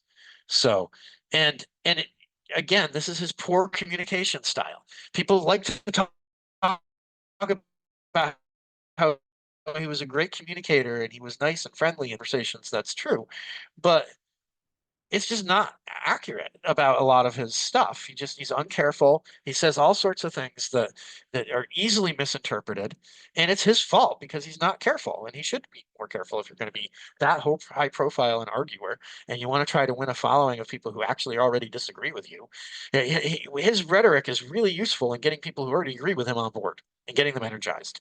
But that's what partisans do. That is exactly what partisans do. It's not what philosophers do who want to win people over to a view that they don't already hold. How would you make the argument he's making if you were going to be a philosopher? You would say, well, Ketanji Brown Jackson obviously has demonstrated through her career that she's intelligent. Michelle Obama has demonstrated intelligence throughout her career, and so on. But when someone who is admitted with lower standards goes on and just doesn't succeed at life, that's an example of how affirmative action has failed that person. Right? That would be how you make that argument in a way that is not making the mistakes that he's making. He's definitely making mistakes here. He's not doing this well, and I think his defenders are not recognizing that. At the same time, his critics are not recognizing that this is not coming out of uh, uh, a principle that black women are unintelligent. It's just not. That's inaccurate to what there's no evidence in what he said that that's what's driving this. What's driving this is political partisanship and an absolutizing of the principle of proportionality. That's what's driving this. So I do want to say one quick thing about this. This is a big issue that I don't have time to deal with. This has been long enough already.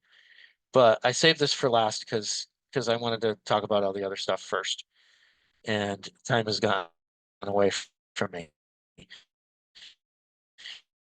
But there is this statement he says about say something about that. He was dealing with a case where there was a woman who paid for a bicycle, and someone tried to take it back, and she was caught on video. Um, and it was demonstrated that she actually did pay for the thing, and the guy happened to be black, who was trying to say that she didn't pay for the bike or something like that. I that's as much as I could glean from the sources that I was reading. Um, but where's the statement? Where's the statement? Um,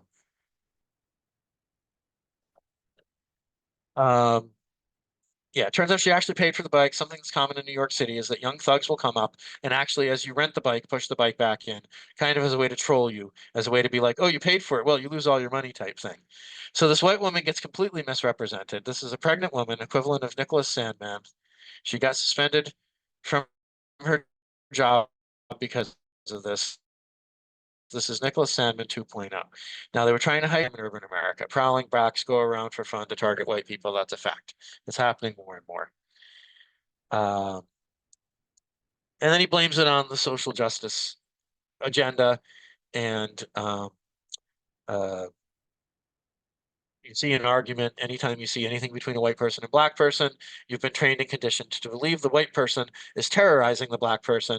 If you thought this video was really what the media told you, then you've been conditioned by that, right? So again, he's pointing to unconscious biases that happen in us. In this case, an unconscious bias that comes from the social justice agenda to get us to interpret any disagreement between a white person and a black person as if the black person is always right. Is he right that that effect can happen? Maybe. I don't know. Uh, Ultimately, I don't think you need to settle that to evaluate what he's saying here. Is it true that people can be um, misinterpreted and expected that they're the bad guy because of their racial identity, though I think that's certainly true that it can happen. And and and, and that can happen with white people because it happen where the black person is assumed to be wrong because you expect them to be more likely to be a criminal, right? Unconscious biases can go both ways. And he's pointing to one way that it can go. The left will point to one way it can go. The other way that is going on in this so anyway, um, she was also called a Karen, and he wants to say that that's a racist term when directed against a white person. I'm not so interested in sorting that out now. That's a long, interesting subject. But here's the thing.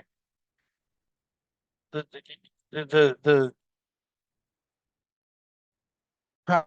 prowling blacks go around for fun to go target white people, right? Now, where does that come from? Is that coming from Charlie Kirk thinking black people are all criminals? I don't think so. He's recognizing that there's higher crime rates in cities. He's recognizing that there are disproportionate amounts of that within black communities than there are in other neighborhoods.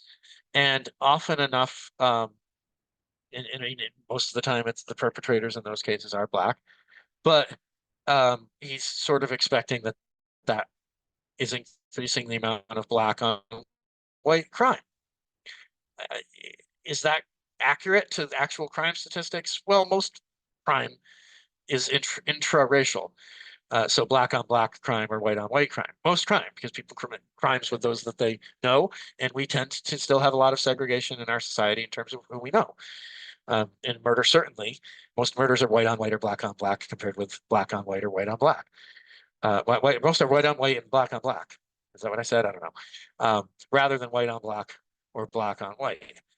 Um, so is it an accurate claim that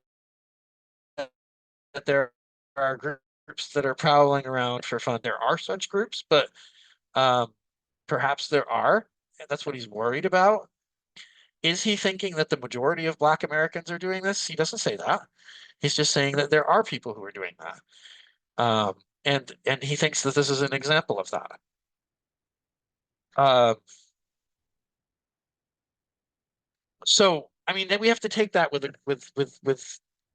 a uh, a more careful look. But he has admitted that he has been affected by unconscious biases. We just saw that in one of the other cases, right? And that could be that that's affecting him here and thinking that this is happening more than it actually happens, maybe. Uh, or maybe he's thinking it happens relatively the amount that it actually does happen. But even if it happens relatively small percentage of the time, if it's happening at all, then what he's saying here is not false. It's just that he's emphasizing it in order to present a particular political point. That political point is people sometimes have assumed that white people are always the aggressor and black people are always the victim. And here's a case where that's not so. There are times when the aggressors are black and the victims are white. Is he wrong about that? No.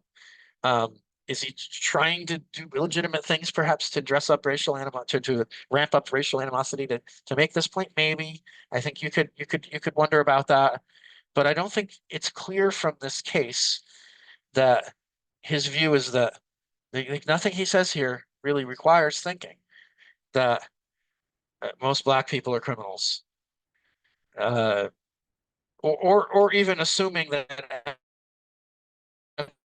any particular black person you run across, they're most likely think people are trying to portray him as doing by presenting this quote.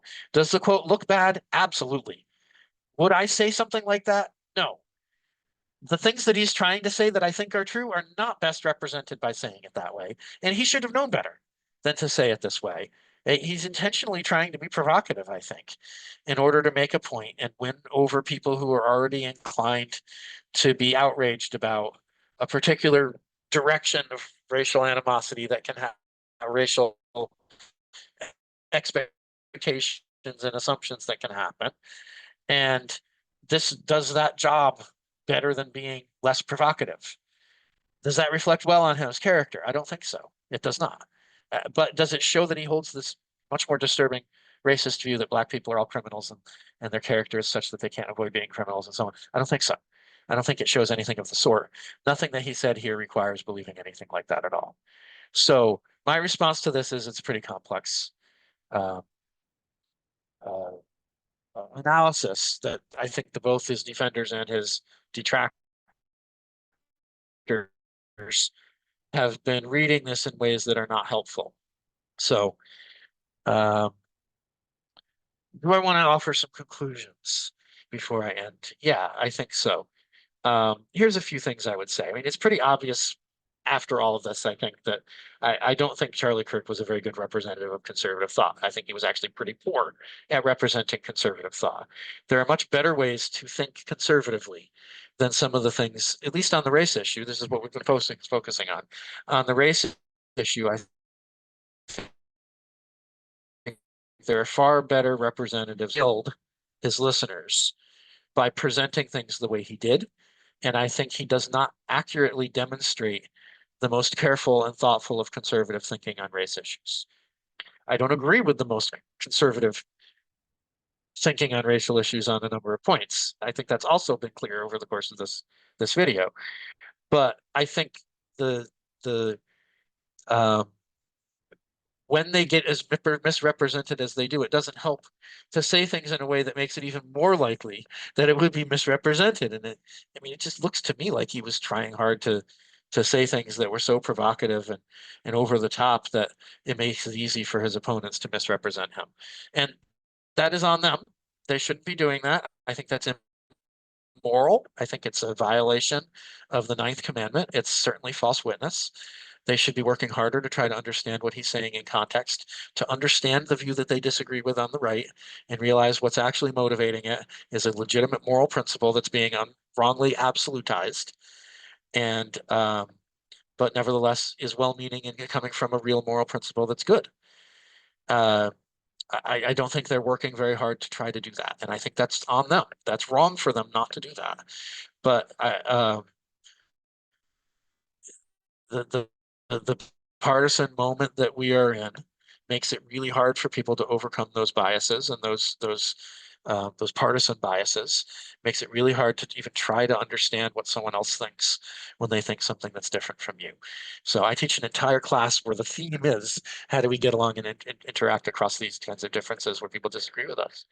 And I think when students are set up to do that well, they do it well. The way I teach my philosophy classes, the way I teach my race class, the way I teach my um, ethics class for engineers and computer scientists. I've had students come up to me and say, I've never seen anyone present that issues those way. I actually understand now that why someone would care about DEI when I just thought it was this awful thing.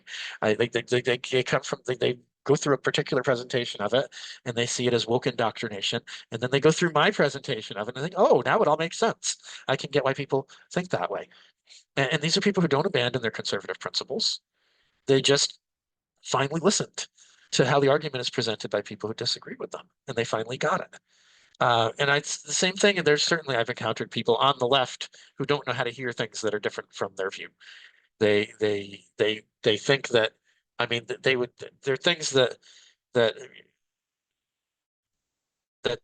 they accuse of being microaggressions or things like that when it's just I mean they're unwilling to engage with the complexity of a moral case that doesn't fit their narrative.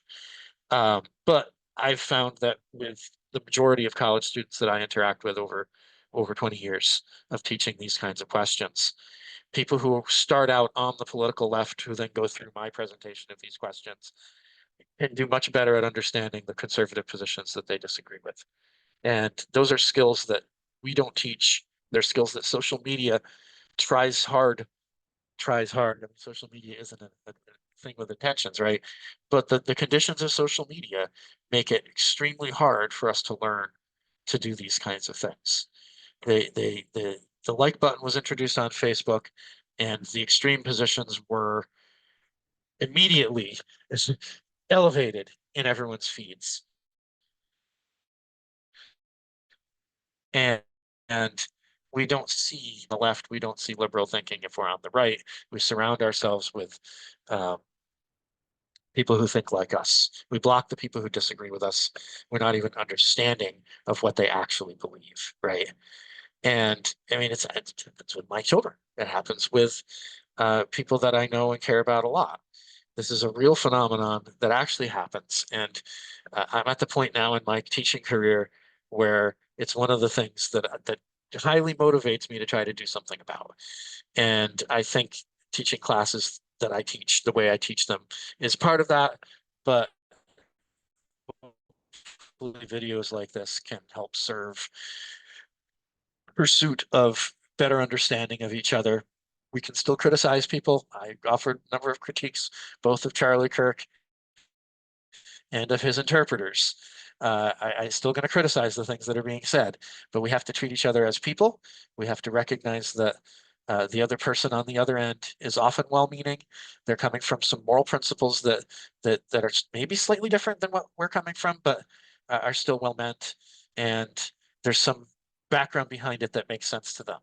And if we can't at least do that, then we're not treating them as a human being. We're treating them as an animal who is horrific and worthy of what happened to Charlie Kirk. He was killed because people saw him as a hater. I don't think Charlie Kirk was a hater. I really don't think that's an accurate description of him. And I think, but he had views that a lot of people on the left don't like, and there are reasons they don't like that reasons that I don't think he understood all that well. But I don't think they understand his reasons. And how do we move forward from that? Well, we have to do the kind of thing that I've just been doing. We have to look carefully at what people say, try to interpret them in context, try to understand their motivations, where they're coming from, why they think the thing that they're thinking. And we have to do that, especially with people who disagree with us, or we're not really being honest. I think there's a lot of dishonesty in our political discussions, and we're not helping matters when we just forward retweet memes like this kind of stuff without critically looking at it and thinking it through. So hopefully this we can find ways to get beyond this, but that's where we are right now, and it requires people to do the kind of thing that I'm doing right now. So all right, well, look, glad I'm back to doing this. Hopefully this will be a thing I can continue doing and producing some content out of my expertise and the thought that I put into things. I like to have an outlet for it, and I haven't had a good outlet for it for a while. So hopefully we will have a regular uh, production of these sorts of things. Have a great day and listen to people, understand them.